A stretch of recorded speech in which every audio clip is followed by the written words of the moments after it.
Let's be brutally honest right now. That's a big question. I'm looking for someone who doesn't want to go to base camp, but they want to go to the very top. Whether it's here, India, New York. Civilization was born at happy hour. That's what wins. That's what stands out. That's what people are interested in. That's what I want to know. The Hospopreneurs Podcast with James Henderson.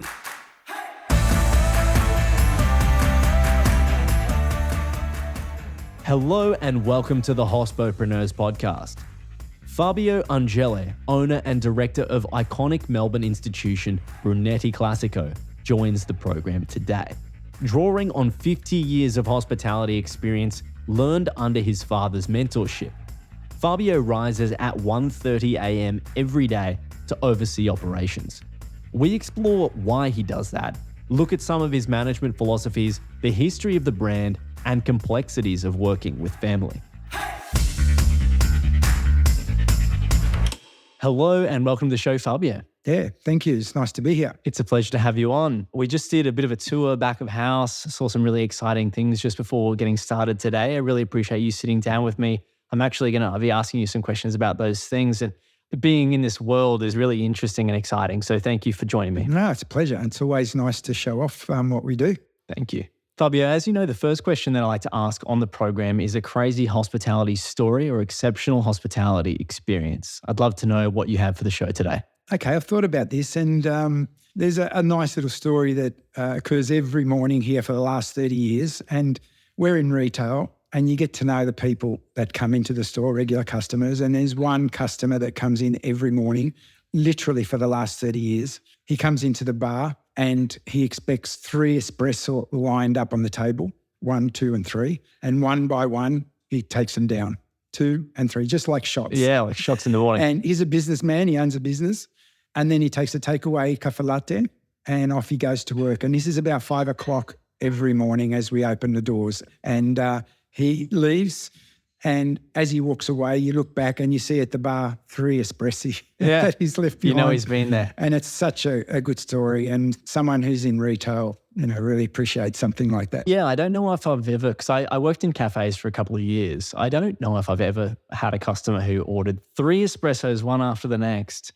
You mentioned before, because you mentioned this story to me before, they brought in a dog as well, a beautiful dog. Yeah, in the morning before work, he brings a huge St. Bernard. And after the coffees, he goes for a quick walk down Lygon Street. And this dog actually sits in the front seat and it's huge. It's St. Bernard. And it's his such car a then. funny scene in a BMW. Yeah. Fantastic. Thank you very much for your crazy story as well. Okay. Appreciate it. Fabio, the question that I ask after a crazy story is why you do what you do. You've got a rich family story with the brand, the Brunetti brand. And more recently, I know that there are 2 Brunetti brands in the market. I want to ask you a little bit about that. Just give me a quick rundown on what it is that you do. Basically, I am director of Brunetti Classico. And on a daily basis, really work in the operations of the running of the business, whether it's behind the scenes or in the administration, later on in the day, but basically have to do with everything about this business. Everything. And I know that some listeners might be out there and not really know what that entails because it is very, very simplified the way that you've described it. I'm going to open that up a little bit more.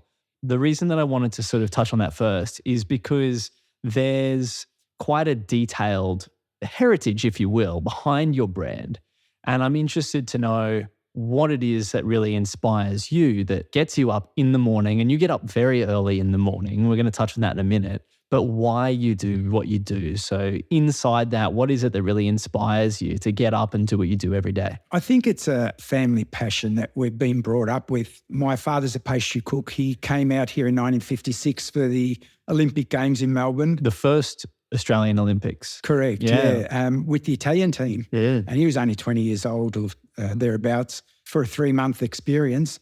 And he wasn't an athlete. He was actually a pastry chef. The Italians brought, as probably some other nations did as well, their whole kitchen with them. Believe it or not, they brought their own tomatoes, their spaghetti. Everything, because they wouldn't find that here in Australia. So they shipped all that by sea. And when they arrived, found all the ingredients and, they could feed their athletes. So, and that's pretty important, I think, athletes' nutrition. Big time. So, Big time. After the Olympics, the government offered a lot of these hospitality people to immigrate here in Australia and allowed them to stay. And from a 3-month experience, he ended up staying all his life. Wow. Yeah, so the passion with him, after that, he opened up various cake shops, and the main one was in Swan Street, Richmond. And just outside of there, and it was the heart of the city, basically. And we were around him from very small age. I've got 4 other brothers, and we're all involved in a business, and ate, drank, and did everything about round cakes, basically. A lot of coffee. And coffee. Yeah, a lot of coffee. Tell me about more recently the change in the Brunetti brand. With Brunetti, we actually purchased the Brunetti business in the 1990s. It was an existing business. We decided to go back into retail after a stint my father had in industrial cakes and biscuits, which my brother still runs, due to the state of the economy within that period where the wholesaling wasn't going too well. This was in the 90s. In the 90s, Yep. yeah. And we got back into the retail scene for that reason, for the cash flow. In the wholesaling, we were, a lot of people going broke, losing a lot of money, not easy to get money off your supply, things like that. So we bought the actual Brunetti Cakes business, which was a small business back then. And we left the name because it had a reasonably good reputation and grew it since. So it was called Brunetti's. And just recently, my brother and I split the businesses and decided to shelve the name Brunetti. His business called Brunetti Oro and ours is Classico. And it was, directional reasons that, he preferred his business to go on, and we did with Classico as well. So we've just gone through that process. So now it's Brunetti Oro and Brunetti Classico. It's a very difficult thing to do. I've not been through that experience with family as well. I imagine that adds a whole new dynamic to it. And I know that it will be nuanced with your situation. There's obviously a difference in vision, but doing that, can you give me a little bit more on that, sort of some insight into those unique family dynamics that go on? What makes it different going through this experience with family versus another business partner that you've been in business with for a long time? Oh, I think with family and brothers, you've got a lot of confidence. And as I said, I had 4 other brothers. One of them kept a industrial business my father had, which still runs, and he runs that, and quite happy to and confident in running that. Another one of my brothers ran various cafes at Melbourne University. He was comfortable in going his direction.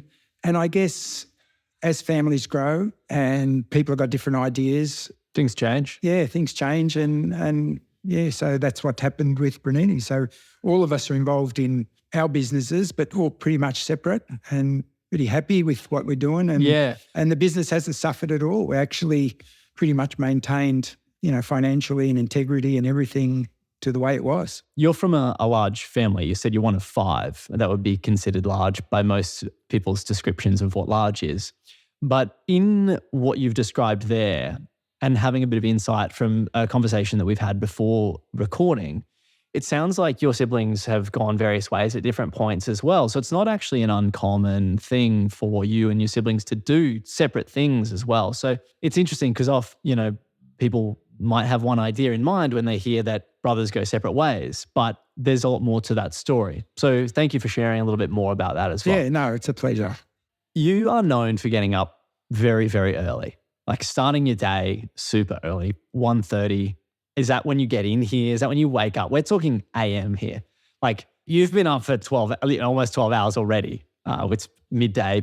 Listeners might be able to hear the cafes getting busy out there for lunch service. Talk me through what is happening 1:30 in the morning. Why do you get up so early? Well, pretty much it's an important time of the day. It's a time where we have to do the orders for the Carlton store. We have to ship out all the orders for the airport because we've got stores there, and we have to feed all the travellers at 4 a.m. for their first flights. So we've got to get the product out early. We've got to set up the shop. I'm an early riser. I think it's, as I said, it's an important time. And by the time we open the doors at 5, the ship's ready to sail and ready to go. I know it's early, but I live probably 25 kilometres away. I get into work within 8 minutes. And at that time, the road's empty. So that's a plus. and then I get the afternoons off. And for many years, I've been able to sit at home and have meals with my kids, and that's really important. Yeah. You squeeze in training there in the morning as well. You're also very active too. So in the early years, when we were kids, our father put us into sport. I played a lot of soccer and did a lot of athletics, and my other brothers played tennis. So we're a sporting family. So to me, sport's really important. I went on and studied physical education and have been involved in endurance events ever since. I think that the exercise I do every day helps my mind, my soul, my body to keep going every day. You have a story about some cyclists who came in as well. Tell me about this. Yeah, so years ago when we were in Faraday Street, we had a group of cyclists that came in. They were professional people, architects, accountants, and they came in and they said, look, would you sponsor us and maybe, provide us with a shirt or something like that? And being involved in sport, I thought, okay, I'll go way out and I'll deck them out like as if they're a team in the Tour de France. Yeah. And I did that. And then I saw the way that they were proud and the way they were wearing it, and they were riding in the streets with our name. I thought, this could be something interesting, So what I have to give back to them. So what I did is I said to them that whenever they came into the store and they're wearing our shirt, that they wouldn't have to pay for a coffee. And it's probably the only shirt in the world that comes with a free coffee any time they come into the store. And that still exists now after 30 years. Really? Maybe we've given out, 600-700 of these outfits. Yeah. And there's cyclists, and from something trivial as that became something really a nice little story. Oh, wow. Do you still give out those cycling uniforms? Not as easily now, yeah, of course. But we still sell them and they still come with a free coffee. So but they pay back very quickly. Of course, yeah. Oh, wow. I like that. Yeah, and we get really photographs from a lot of these cyclists that go overseas on their cycling trips and, with the sign of Alpe d'Huez behind them with their shirt on, and they're really proud. And, we have a collection of photographs. Anyone involved with the Tour de France yet? Not yet. Not yet. Not yet, maybe. These guys are all probably middle-aged, so they follow behind. Fabio, I want to kind of drill down a little bit more on that why. I want to come back to that. I know I've sort of touched on it a couple of times. I'm going to touch on it again to just sort of drill down a little bit more.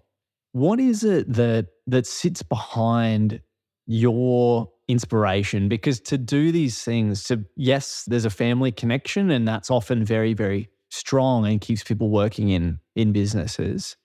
And then you decide in a way to get up early to work these hours. Someone else could do that. Some operators would decide, oh, that's too early for me. Someone else is going to do that. What is it that makes you want to do that yourself? I think it's just a passion and a routine, and also, a privilege of being here to see the business that it's evolved in the way it has. And I feel that giving it such care that the family has over the years has created what it is now. So it's hard to explain, but I'd much rather prefer to get here at 1:30 in the morning than sit in traffic at 9, 10 o'clock and then sit in an office. And I still participate in the meetings after 9 a.m, but there's just a lot of satisfaction in it, I think. Yeah, I'm comfortable with it. I'm going to get a little more granular with a couple of questions, because we did a bit of a tour. You took me on an amazing tour back of house before. I've mentioned that. I have an idea as to what it might be, but there's one machine that jumps out straight away. But is there a piece of equipment that you just the operation would not function without this particular piece of equipment? Well, most of our products are all done by hand. It's an artisan production, but we do use a process of blast freezing. That was what I was thinking of, Okay. but I mean, because it was a very interesting machine and connects up to the roof. I didn't know much about this machine. I've heard of blast freezing, but I've not seen a machine before. Yeah. So talk me through this. So we're pretty much in touch with a lot of European technology. We visit exhibitions. We subscribe to the journal. So we're pretty much in touch what happens in Europe. But for many years, this process has been going on and we've been using it for 20 or 30 years. So the idea was to actually produce a product and blast freeze it instantly. Commercially, it allows you to run your production in a different manner, larger runs, and also to always have stock available. And also the product itself once it thaws out, because it's instantly frozen, keeps its integrity. So it enables us to have huge quantities of product and not have a lot of wastage because you've always got it at hand. Yeah, it's a process that I think commercially that it'd be very, very hard to run without. I imagine without that machine, operating costs, having freezers or, fridges or freezers around, having the floor space to have all that other equipment that does the same job in a much longer period of time than this blast freezer. It seems to make sense at the sort of volume that you guys are doing, because there's so much that goes on here. And I only caught a glimpse of that with a quick tour before. So it's interesting to see that. Yeah, there's quite a lot that you do. And you mentioned everything runs through that to quick freeze it, put it in a fridge, freezer, freeze it. Yeah, pretty much. If you've ever walked in the doors here in Carlton, you walk into a show of cakes, a display on both sides, and there's hundreds and hundreds of cakes. They're all in a freezer, a holding cabinet, we call them, but freezers. And we wouldn't be able to have that display unless they were frozen and blast frozen, basically because of wastage, and that's probably the main reason. We have a huge turnover now because people understand it. They've been educated, and the idea of the freezing process or having a frozen product is not necessarily degrades or is a poor product. To me, it's actually a better product. Fabio, a question that I like to ask on every episode is what you're learning about or exploring at the moment. Trying to understand where your head is at. What is it that you're focused on, that you're trying to learn about or learn from to then grow through, from, towards? I think we've got quite a big team behind us that are working on the financial side of businesses now, which I think is the hardest thing to deal with. We employ over 300 people here, 30 or 40 odd chefs and pastry chefs, and multiple stores, administration and logistics. And I think a big part of the whole process is keeping this wheel running smoothly. And that's not easy to do. So a lot of analytical stuff is being done, a lot of consultancy. It's nice to be small, to have a small operation, but once you start to expand, you really need to indulge in making sure that financially you're going to exist. And after COVID, I think for us, it's been primarily making sure that, the staff are trained, that we have the right facilities, adhere to all the safety and all of that sort of process that you need in a business, and make sure that the customers are happy. How do you pick the right people to have on your team to advise you on those things? Because you must have a number of people around you to advise you. What's your process of selecting these people? So we have an organisational structure from the top down, and we have, people in HR that obviously advertise and interview, and we have the managers on the floor who run with those interviews. And we have certain criteria. Not necessarily every section in the business needs experienced people. We often like to get people that probably, are straight out of school sometimes, and you can teach them the way you want things run. And that's the same in the back of house as well as the front of house. We have a lot of students here from a lot of the local schools that do their experience here. Is it? And they love it because they get to see a broad range of product and a broad range of production methods that it's very hard to see in or experience in other smaller places. Yeah, I imagine. So for us now, it's, concentrating on a little bit of expansion in some other stores to help maintain this structure, because having a structure like this, you need to have a certain cash flow to maintain it. So we're looking at expanding within the next 5 years using the same admin and production facilities, not at cost, but try and financially get over that break even. What is that? So you said you've got some expansion plans for the next 5 years. What is the goal? We've just been offered another site at the airport, which is in the Qantas terminal. So we have Terminal 2, Terminal 4, and now Terminal 1, which we're working on in the next 6 to 12 months. That's a project in itself. We've had some people that have come from overseas that want some opportunities there. So we're talking to them. And we've already experienced the overseas with our stores in Dubai and Singapore. So that's something that we found very interesting and profitable. And also looking at some smaller satellite stores in Melbourne. All in Melbourne. All in Yeah, Melbourne, okay. yeah. People often ask us, why haven't you gone interstate? But when you look at the investment involved in production and setting up somewhere else, it's quite an investment. And it's not that we can just ship all our product on a daily basis into another state. You need a base, a production facility wherever you open up. And even here, you've got an offsite storage, Correct. Yeah. like warehouse freezer. Essentially, you said it's like a big fridge or freezer, Yeah, correct. right? To set that up must be crazy amounts, right, for a small business. So A family business. yeah, some businesses out there, sure, they have the capital to do Yeah. that, but not you guys aren't in a position to do that. Yeah, it's interesting to hear those sorts of challenges and frictions that you have. I'm going to touch on that a little bit later as well, ask that a bit more directly, not about those things specifically, but about frictions. But I'd like to ask you about innovations that you've seen. I'm going to go a slightly different direction and ask you about things that you've seen. You've been in the business a long time and even growing up in the business, seeing your dad working in his businesses and then working through that and seeing those things, learning from him and your siblings as well, doing adjacent things. Talk me through some of the innovations that you've seen in this industry. And there are a lot of moving parts to what you do. You've got desserts, you've got cakes, you've got all sorts of other perishables. And then you've also got coffee and you've got this retail space and there's so much to your business. And even you're wearing a function room at the moment. So there's so much to it that there's a lot to potentially look at. I'd love to know what comes to mind when I ask you about innovations you've seen. Yeah, I think innovations, the Italian tradition and the idea of coffee is not new to us. It's sort of natural for us. In Australia, from the 90s, from what I remember, the coffee scene in Melbourne really boomed and people became educated at what's a good coffee, what's not.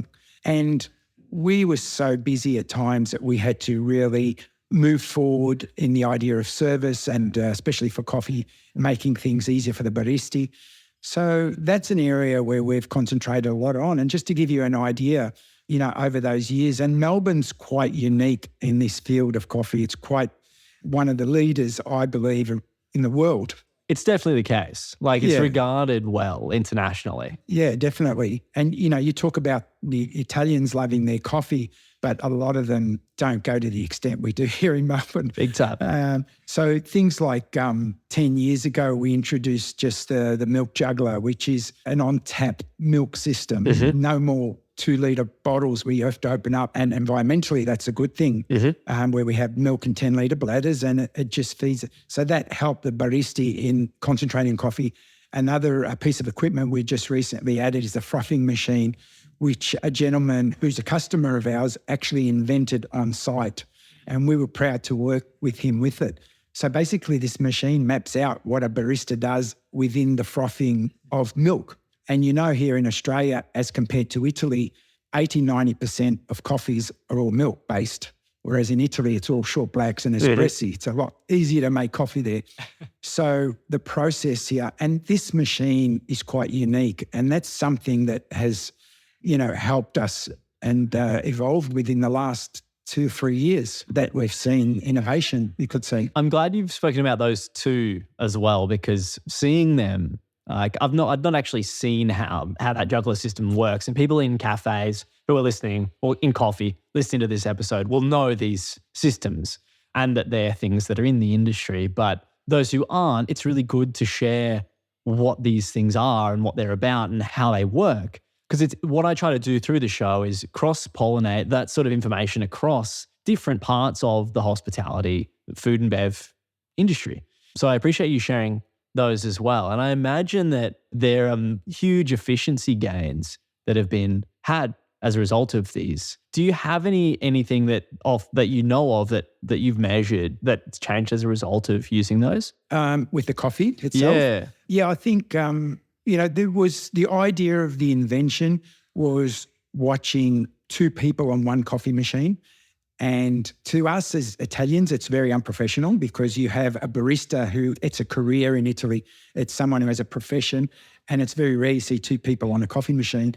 But here it was necessary because of the milk-based. Right. So definitely it would cut down your staff, most definitely, and they can concentrate on doing other things, serving people. Is it? And the consistency of coffee, the barista could move on to and concentrate on better quality coffee. So definitely there's gains in that way. Also for a small cafe that perhaps you operate with one or two baristas and he doesn't show up on the day and you're the owner of a small business, you say you don't pull out your hair saying, what am I going to do now? The machine will do it for you. They'll froth it up and assist someone. I'm not saying replacing a barista, but for someone who's ill that day or whatever, the business can continue to go on. If there's one thing that I've learned about hospitality, and I'd love to hear your opinion on this comment as well. If there's one thing I've learned about hospitality, the importance of the product is around consistency.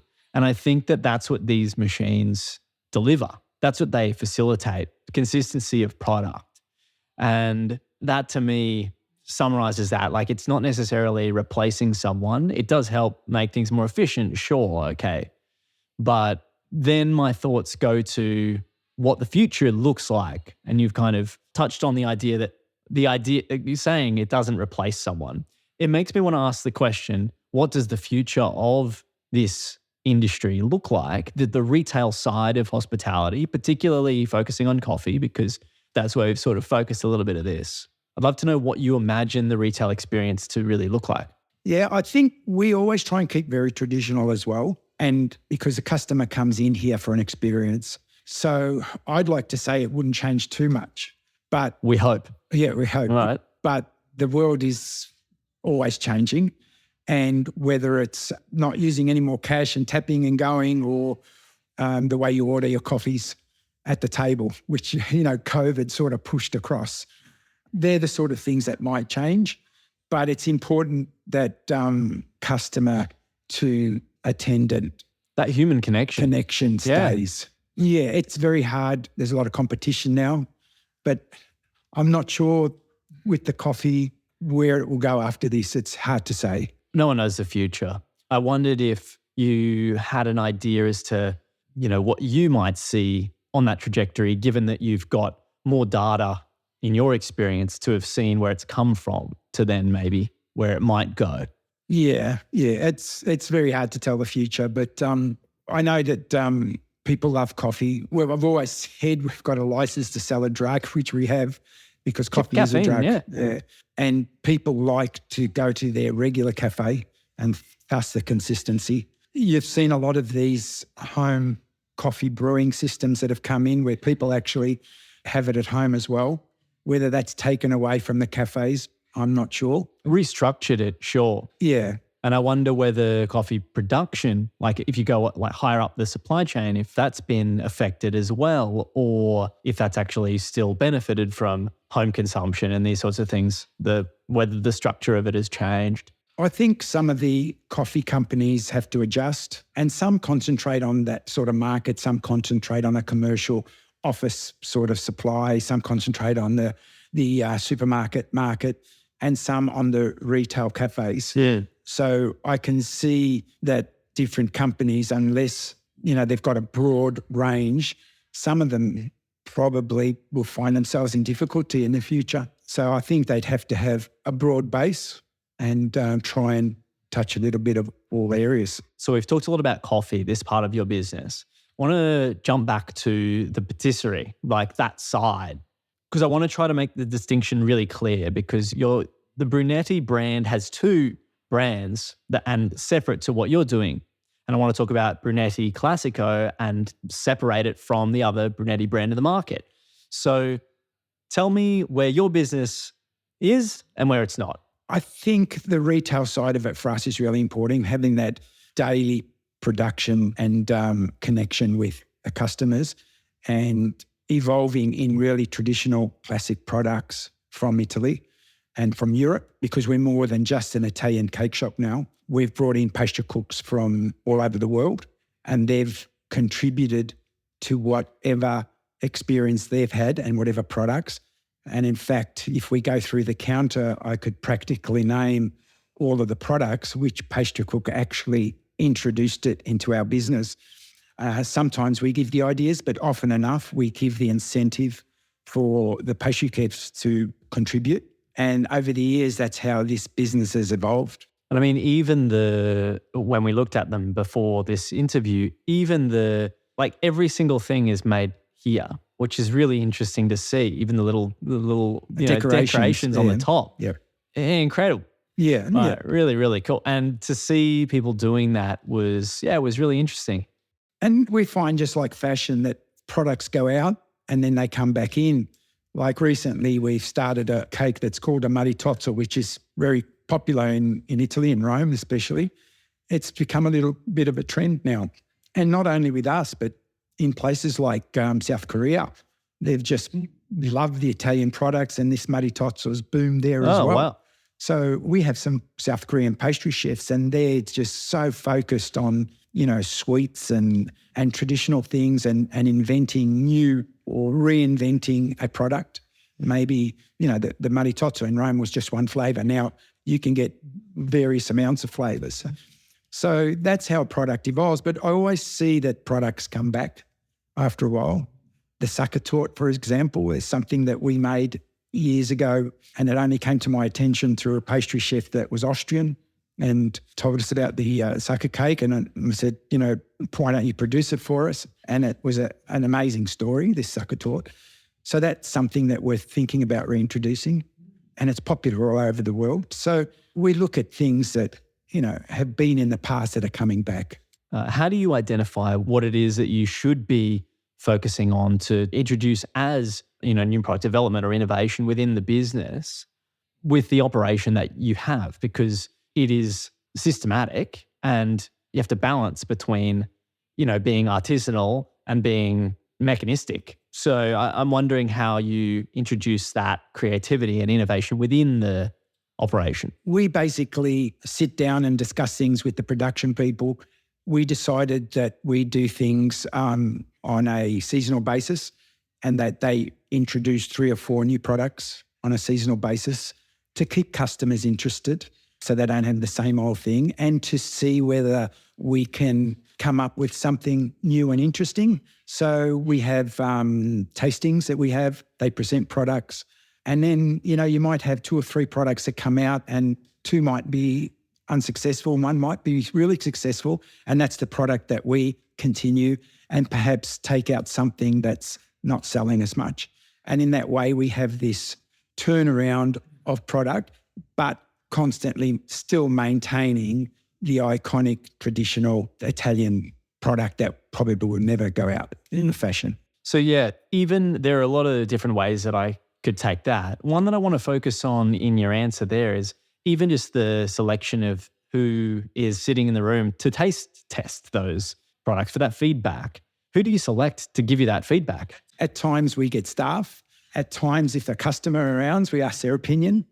So a broad range of people, from our own patrons to customers to some of the students that are here and the executive pastry chef. So because you can be a little bit biased in some instances, so you need differences of opinions. And that's what we do. We've recently come up with vegan product, and it's not something we would do, but we thought, I've never tasted a vegan product, but the best thing to do would be get someone who's vegan to actually taste it, and they could give us. So that's what we did in that instance. So it's important that you get an unbiased opinion. And we do that not only with our sweets, but also with our savoury food, and a lot of input from our chefs. Fabio, you've also told me that the area has changed a lot in the time that you've been on Lygon Street too.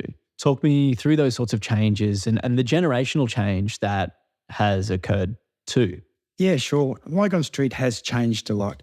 And it's only for someone who knows, who has experienced it in the 80s and the 90s and even earlier, that sees the street now and really notice, how much it's changed, and probably for the worse rather than the better, in the sense that Lygon Street was where a lot of the Italian immigrants met after their workday and socialised. And that's how it evolved. And then their families continued to what they created, a Little Italy. With the Italian festa that was on in the 80s and the 90s, millions of people in Lygon Street at one stage. I remember one weekend they said there were 800,000. So that Lygon Street started that. that doesn't exist anymore. A lot of the first generation Italians who had restaurants here in Lygon Street have put their children into higher education. They never wanted perhaps them to have a hard life like they did. So a lot of them are professional people. So they never took over their restaurants and carried on into hospitality. Some did, like ourselves. We grew up and were passionate about what we do. But other restaurants, perhaps that their kids became professional people. The parents at some stage or other had to retire and say, what do we do? And they either on-sell the business or close it down. So a lot of the businesses that has occurred here in Lygon Street. So there has been a lot of changes for that reason. I want to touch on something specifically there because your transition into the business, I'm wondering how you went from having, going from that place of higher education and then transitioning into running the business too. What was your process? I think being around our parents and in the business, and they put us into education like every immigrant parent did with their kids. They wanted a better future for them. We did that. But in the end, when I finished my degree, my father had this business and he was alone, and you could see perhaps he needed some help because things evolve. They've evolved even back then to where they evolve now. And I just found it, right, this is the next step for us, is just to, he always said, get your degree and put it aside. My grandmother always used to say that and used to remind me of it. So in other words, study, you've got your degree, you put it on the show and you can always go back to it. And he was right. So that it sort of evolved that way, and it evolved that way with my brothers as well. Some of my brothers studied commerce, which was good because it was, relevant to, I studied physical education, so that qualifies me to run a cake shop, I guess. I don't know. But look. Run being the operative word. Yeah. It's all common sense, I think, in retail, and how your upbringing has been and how you treat customers, and it's all a matter of respect and it should be natural. Fabio, you also have a kind of a hobby or interest in music, in the music industry. And I know that things have changed a lot in the Melbourne scene to do with that. Tell me more about this. Look, over the years, I loved my music, and we always look forward to going to concerts. And years ago, there was a series of concerts always held at the Hilton, and all the pastry cooks and some of the staff, we used to always go to these concerts, and they were cabaret shows where you had dinner and then an artist would come out. And they were some quite respectable artists, from Tina Turner to the Commodores to all of those sort of Like big names. Big names. Yeah, wow. I like R&B music. They were seeing people like Barry White. On stage, there was, Pointer Sisters and Al Jarreau, all of these sort of artists. And anyone probably who's in my age group would probably remember these shows.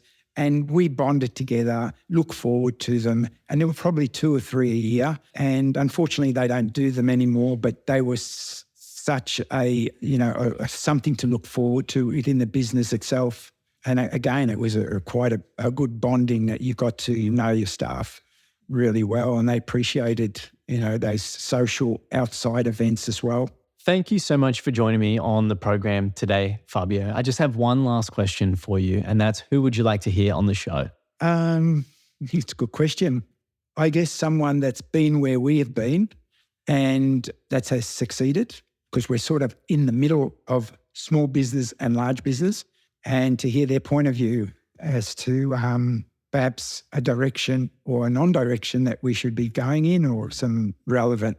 Making that transition is, from what I understand, a very difficult process as well. Yeah. So I can imagine that's the case. Where are you looking at the moment to learn those things? We employ some you mentioned consultants earlier on, yeah. And we have people with great experience. We have a person that ran the casino for 13 years in the hospitality side of it, general manager. So he has a wealth of experience, Walter Wagner. And we respect him highly, and he's taught us a lot, perhaps what we should expect to become more professional and to assist us in the future. Thank you so much for joining me on the program today, Fabio. It's been a pleasure and really enjoyable. This program was produced by H Media. We'll see you soon.